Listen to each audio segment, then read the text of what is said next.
To our beloved evangelist Pastor Wildy Estrada Almeda, ingon usab sa mga paghinumdum sa mga buluwanong pagtudlo sa ato ang assistant pastor Lina C. Almeda, pagtahod usab sa mga Almeda's children and family. Ako sa pagtahod sa ato ang ordained preacher Juju Salino uban sa iyang tibuok pamilya. Beloved preachers, beloved workers, beloved instrumentalists, beloved choirs, beloved kapatiran, beloved bisita, maayong hapon ka natong tanan ug labaw na gid sa to ang pinakamamahal na Panginoong Hesus. Salamat sa higayon nga gihatag diin nga makahatag na usab akong testimony kadaugan alang sa to ang buhi nga Dios. Usa ko ka manlulutos ani nga iglesia sa unang panahon. Tungod kay dili ko mutuo sa mga testimony diri. Tungod kay ang testimony dili man basta-basta. Sa diha nga duna ko'y sakit, diabetes. Una nga na-save ang akong beloved mama dinhi. So, pagkakita niya sa ako nga naglisod na ko sa ko ang sakit kay nagpa-vaginal itching ko nga grabe na gyud ng pagkahubag na samad nako na kaayo. Tapos luya na ko, tapos akong mata di na ni makita ang pikas kay naanay nagbara. No, so ingon akong beloved mama, kuyog daw ko sa pagsimba sa Jesus Miracle Crusade kay para ayuhon ang akong balatian. Pero pagkadungog na ko ni adto, mura ko gibatig kalagot kay akong huna-huna nganong dadon man ko nimo didto sa inyong simbahan nga kung iyong pagkristohanon ka, kristohanon na pud ko kay nagdako man gyud mi nga naa sa Trinitarian. So nagclaim pud mi nga tinuod ang among Dios nga among ginasimba. So, nakita sa akong mama nga grabe yun na ako kalisod. Ingon akong beloved mama, ako na kang imbitahon, katapusan ako nga invite sa imuha. Last na, nga mo invite ko sa imuha tungod kay naluoy ko sa imuha. Gusto na ako nga masinati nimo nga pagbuingon ta nga ang Dios gamhanan, dunay ebidensya. So, ingon siya sa ako, kuyog lang sa ako kay inig kahuman ani kung wala gyud may mahitabo sa imuha dili na ko mamugos sa imuha sa pag-attend sa Jesus Miracle Crusade. So tungod kay para wala na lagi samo kay sige gyud siya kumbinsi sa ko ani ingon ko sa iya nga okay mukuyog ko pero last na ni. So kung unsa man gani dili na ko gusto nga imo pa yung kong imbitahon. So ingon siya oo dili na. So pag-abot na mo sa simbahan dito ni sa Jensen sama ni ini Domingo paggawain nakasugod gyud mi no pagsimba joyful hangtod gyud pagkahuman. So while nagapuri no ako pud nag-awit pud ko kay naamo ko'y mga kanta nga wala nga nakabalo ko. Then kinasing-kasing usab nga pagdayi kay panahon man sa simba. Sama ni ini testimony. Dunay nagtestimony nga ingon siya sa una daw sa diha daw nga nagainom pa siya og tambal. Kung iyaha daw sukdon, anaa siya sakit nga diabetes pod. Tapos kato iyaha complicated na. Ingon siya, kung iyaha daw sukdon ang tambal sa iyahang sa sako, dili lang daw duha tulo na kasako ang tambal nga iyahang nainom. So nagpasabot lang nga dugay na gid siya nagatake og tambal. Pero ingon siya siyang testimony sa diha nga iyahang nakaplagan ang Jesus Miracle Crusade. Gidawat si Jesus nga personal nga manluluwas. Nagpabautismo sa pangalan ni Jesus. Giayo ang iyang balatian nga wala na hinuon siya nag-inom og tambal. Susama ni ini na ako sa iyang atubangan usab nga nagtestimony siya. So ingon ko unsa gyud kaha ni katinuod. So ingon ko sa ako ang sarili, akong gi-challenge ang Ginoo. Ingon ko nga Lord, kung kining testimony sa babae tinuod ni siya. Naapot ko'y sakit, gani nagainom ko og tambal pero wala gyud ko maayo. Ingon ko sa Ginoo, kung imo manggaling kong ayuhon sama sa kapag-ayo nimo sa babae, mga lagad ko usab kanimo diri sa Jesus Miracle Crusade. So naktod nga pagkaistorya no nahuman ang gawain gipadawat ko pero di ko mudawat gahi ko ulo. Ingko akong ingon sa kong beloved mama ingko nga kanang dili na ko mudawat kay nakadawat naman ko kay Jesus nga akong personal nga manluluwas. Pero ingon akong beloved mama, follow lang. Mao gid na di gid ako na malimtan. Akong beloved mama, follow lang joy kung unsa ipabuhat nila sa imuha, sundala. So para wala dili mi mag-argue sa sunod sa simbahan, nagsunod ra pud ko. Padawat alsa sa kamot sunod sa mga pag-ampo. Pagkahuman kuan na kanang palihans. No, ingon na pud akong beloved mama adto dito sa unahan magpalihans ka. Ingon na pud ko dili ko magpalihans kay tawo ra man na. Mudiritso na lang kog ampo sa Ginoo nganong magpalihans pa man ko. Pero ingon akong beloved mama, duo lang ug sama sa gibuhat sa uban, palihans ka. So, sunod na lang pud ko palihans. Paguli na ako sa balay, dili ko kaihi. I mean, mangihi man ko, pero dili ko dayon mangihi tungod sa kasakit sa ako ang bation. Tungod kay naghubag na siya, no? Tapos, grabe na yun ang iyahang samad. So, niabot ang punto nga kaihion ako. Sa diha nga nangihi na ko, bisan gamay nga sakit, wala o wala ko kagibati ni atong Ginoo. Hallelujah! Praise the Lord. Dito di ay giayo usab ko sa Ginoo instant sa kong balatian. So tungod na amang ko sa sunod sa siya, mura pag sa kalipay nako nga mauto ang akong gibati. Akong nahinumduman ang giingon sa preacher nga mulukso og 3 times kanang mahuman na tagawain kay iyang ang meaning kuno ni ana kadaugan na sa atong gipangayo sa ato ang pinakamahal na Panginoong Hesus. So mausag to akong gibuhat sulod pa lang sa siya ni ang bakpug ko 3 times ko hallelujah praise the Lord, hallelujah praise the Lord, hallelujah praise the Lord. Tapos ni adto din ko sa akong beloved mama, ingon ko nga mami kanang nangihi ko bisan gamay nga sakit wala gyud ko gibati. So nagpasalamat ang Ginoo, nag-guide ang Ginoo ang akong beloved mama sa Ginoo, naghilak siya. Tapos ingon siya sa kuha Joy, giayo usab ikaw sa Ginoo, ingon siya. Palangga ka sa Ginoo, gipili usab kaniya. So sukan ni adto nangalhagad mi sa Ginoo sa ilalom sa Jesus Miracle Crusade.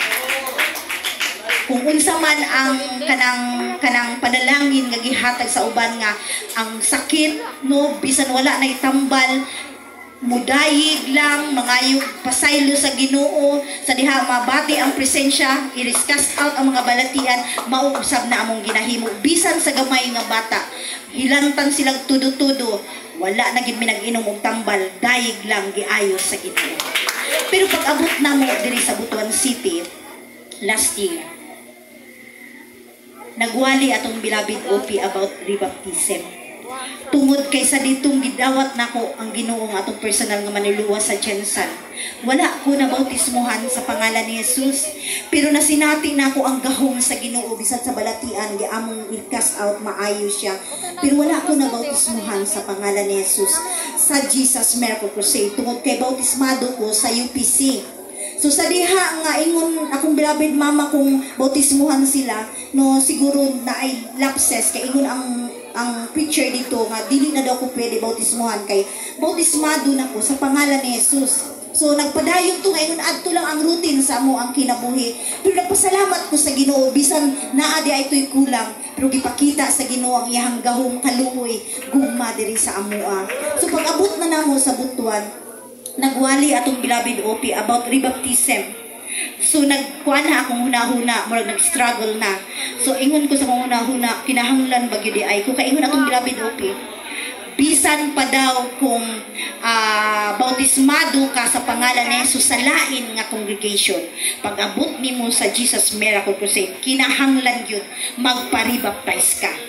So mao to nagkaguliyang na akong hunahuna ba kay akong hunahuna kinahanglan pa ba jud ko magpabautismo pero ingon ko sa akong kaugalingon pod pwede na dili kay gipakita naman sa Ginoo ang iyang kaayo ug gahom sa amoa nga mga balatian wala may gaynong tampal pero giayo man. So mauto ang ako ang prinsipyo lang dayon lang sige lang gihapon ko simba niabot ang punto nga nagsakit ko. Ang akong gibati dili ko kaginhawa lisod kaayo gid ginhawa di ko kalakaw og layo pila lang katikang hangakon ko nung walsa lang ko og gamay bisag pitsil lang hangat gid kaayo lisod dili ko makatulog maghigda maglingkod na lang tungod kay sa pagkahangat gid kaayo. So nag puri may sigig dayig cast out sa balatian wala gid ko giayo sa Ginoo. Kanunay ingon adto lang gid gihapon. Simba lang gihapon, palayhans, paguli sa balay, mao lang gihapon, hangat gyud kay di na ko kasaka sa lubihid, taas man to, maglisod na gyud ko, feeling na ko, murag mamatay na ko. So mao to ang nahitaboy ko nga Lord, unsa man gyud kinahanglan ba yung ko magpabautismo? So ingon na po, nag-open na po ko sa akong Facebook, natingala ko, pag ukap yun na po sa akong Facebook, ang atong beloved assistant pastor, atong Mama Dear, naguhali usab about rebaptism. Mao gihapon akong nakita kung unsa ang giingon sa tong Beloved OP, mao gihapon ang akong nakita dito sa Facebook. So nagkuha na po ko, nabaday na po akong nauna ba, pero nagpagahi gyud ko sa ko ang ulo. No, kanang wala gyud ko gihapon nagpabautismo. Ako lang gipalapos ba, kaya ako muna-una awa man sila nakabalo ba, nga nawala ko na rebaptize, no nga naman di ay, maghilom-hilom lang di ay ko. Niabot sa punto, nga di na gyud ko kaginhawa o tama kanang lisod na gyud, as in lisod na gyud, niingon na gyud ko sa kong pamilya nga murag mamatay na ko. So sa ilang kabalaka gidala ko nila sa doktor. So nikuyog pud ko kay kani pong ato apong una-una nga gusto po gihapon ta mabuhi. So niadto ko sa doktor. So na-diagnose ko nga duna ko enlargement of the heart og naa na ko'y heart failure. Mao nay finding sa kuha. Ingon ang doktor sa kuha, ang akong duha ka ugat barado na. Isa na lang ang naga-function. So 30% na lang sa ako ang heart ang naga-function. Mo daw naglisod na ko og ginhawa. So gi-advisean ko nga magpa-opera bypass. Pero wala ko nisugot. Yung ko nga dili ko dok magpa-opera. Ingon ang doktor, sige, tagaan ta na lang sa ka for the meantime og tambal. Imno nimo ni siya agwantaha ang kantidad sa tambal kay medyo mahal, pero the best na gyud ni mauna ni ang pinaka the best nga tambal nga akong ihatag sa imuha para sa heart. So laktot nga pagkaistorya ni take ko sa maong tambal tungod kay nawala na ang 100% ako nga pagtuo, tungod gusto pa ko nga mabuhi. Pero natingala ko sa diha nga mag-inom ko og tambal, medyo maulian ko, pero pila lang ka oras, mubalik na usab ang akong sakit. Muinom ko og tambal, mubalik lang gihapon akong sakit. Muna bagway silbi ang tambal nga pirtira ba untang mahala. So nagpray na pud ko, kung anong istorya pud ko sa Ginoo ko, Lord, unsa man gyud akong buhaton, pagpabautismo na blang bagyod ko, mo ni akong una-una. Niabot na gyud sa punto nga nagdamgo na pud ko. Sa akong damgo, dunay suba, nga dako kaayo nga suba. Lubog kaayo nga suba ang akong nakita. Ingon daw ko sa akong damgo nga, maligo ko sa suba. Gusto ko maligo sa suba. Pero ingon ang mga tao nga nasa kong palibot, ayaw ligo, Joy. Kay bawal sa imuha nga maligo sa suba. O isa pa, lubog kaayo ang suba. So pero sa ko ang una-una, gusto dyan ko maligo. So wala dyan ko nagpapugong. Naligo ko sa suba sa akong damgo. Pagligo na ko sa suba, pagtuslog gid na ko sa tibuok na ko lawas, natingala ko kay ang pikas akong lawas naanod ang pikas lawas. Paghawas na ko sa tubig, natingala ko nga ang lubog kaayo nga tubig, nahimong tinaw kaayo nga tubig. So mao to pagbangon ako, nagpasalamat ko sa Ginoo kung Lord, mao na gyud di ay ni kinahanglan gyud ko magparibaptize aron sa paglimpyo sa ako ang mga sala.